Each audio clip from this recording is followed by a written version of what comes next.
31 is a Rob Zombie movie, and because of the Munsters coming out pretty soon here, I want to review the remaining Rob Zombie movies I haven't reviewed. So in the past, I did review The World of El Super Bisto, his only animated film he directed, and I also did review The Devil's Rejects trilogy in its own little video talking about all three movies. So we're just gonna go. We're gonna start with 31. Next week I'm gonna do Lords of Salem, and then it's gonna be Halloween, Halloween 2, and that's how we're gonna end it off. I think it's interesting. I think it's good to start with Halloween 1 and 2 because I feel like I have a very unique perspective on those that a lot of people won't expect. Um, Here's the thing, guys. I understand Rob Zombie's not a guy for everybody, and I'm not here to tell you today that this film is good. I'm not here to tell you majority of these films are good because they're not. The acting in this movie is terrible. Um, Everybody has terrible dialogue, and it just gives the worst performance. Is his wife, Sherry Moon, is as bad as always in these films. She just is not good here. The I forget the black character's name, but he gives a fake Jamaican accent, which is very awful. You can tell it's very fake. And I mean, yeah, it's not great, but I enjoy this movie.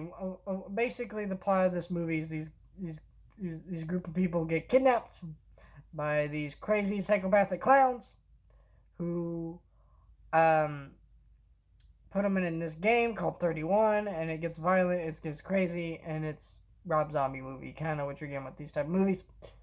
Um, and yeah, I mean there are things, but here's the thing: I don't think the writing here is good. I don't think the direction here is good. The shaky cam is pretty bad, actually. Like you can't really see when people. There's a scene where someone gets stabbed. You can't see it too clearly. It's very weird.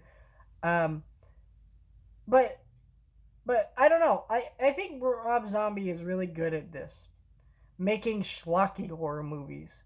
That if you're someone who, I mean, obviously I prefer a good movie, but if you're someone who likes just dumb, shitty horror movies that are just fun to watch, here you go. Like, this is a lot of fun for me personally. I know not everybody will feel that way, but that's why I always say Rob Zombie is kind of like van- Coke, like Coke, the vanilla flavored. Most people will probably end up just drinking Coke, but there's that one weird guy who likes vanilla Coke, and he kind of has fun with it, and he likes the taste of it. He doesn't really understand why, but he just does, and that's kind of what Rob Zombie movies are for me. I find this movie incredibly sloppy. Now, I mean, there are some actual praiseworthy things here, which is that the opening scene is really good with introducing our main clown villain. He's very creepy. It's shot in black and white. Has a great monologue. It's actually really cool. It kind of gets you excited for the movie, even though the rest of the movie is kind of dog shit compared to that. But the score to this movie is really good. Actually, Rob Zombie movies kind of have an unusual thing with scores. They're actually pretty good. It's kind of interesting because like he is a musician, so it just kind of works out that way. But I like that about his films. And it's a fun movie. I mean it's slocky. It's not good. The characters are kind of garbage. The writing is garbage here. But there's just something about these films that I just enjoy. And I know Rob Zombie films aren't for everyone. I totally get that. I think he's made a couple good movies. Devil's Rejects, House of Thousand Corpses. I think those are good movies. I think Halloween, when we get to it, is a good movie. Even though I vastly prefer the original, very obviously, as most people do. But it's just kind of like, people dismiss Rob Zombie because he makes schlockier movies. But sometimes there's just nothing wrong with a dumb schlocky movie, Like, I don't know. I feel like he's kind of like Seth MacFarlane for me. Like, a lot of people dismiss shit like Family Guy, and they're like, well, it's just stupid humor. And yeah, it is kind of just stupid humor, but there's kind of something appealing about that, I guess. and maybe I don't always need the greatest movie. It's kind of a weird review because this review is me acknowledging this film is garbage, like hot garbage, but also being like, I kind of like it. And it's almost like I'm not even recommending it to you.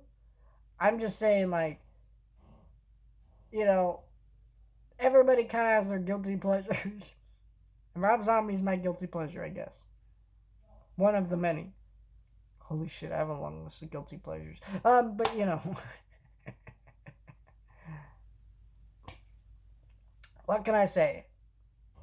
But yeah, I think this is gonna be fun. Cause I'm really excited to go through all these Rob Zombie movies, and talk about them, leading up to the Munsters movie. Because I'm a Munsters fan, and then how I'm gonna cap off this series and not really reviewing a Rob Zombie movie. I actually plan to review the film Munsters Go Home, and that's gonna be like at the end of this series, and then like Munsters, I'm gonna review when that comes out, and it's gonna be fun. I think this is gonna be fun. I hope that new Munsters movie is good.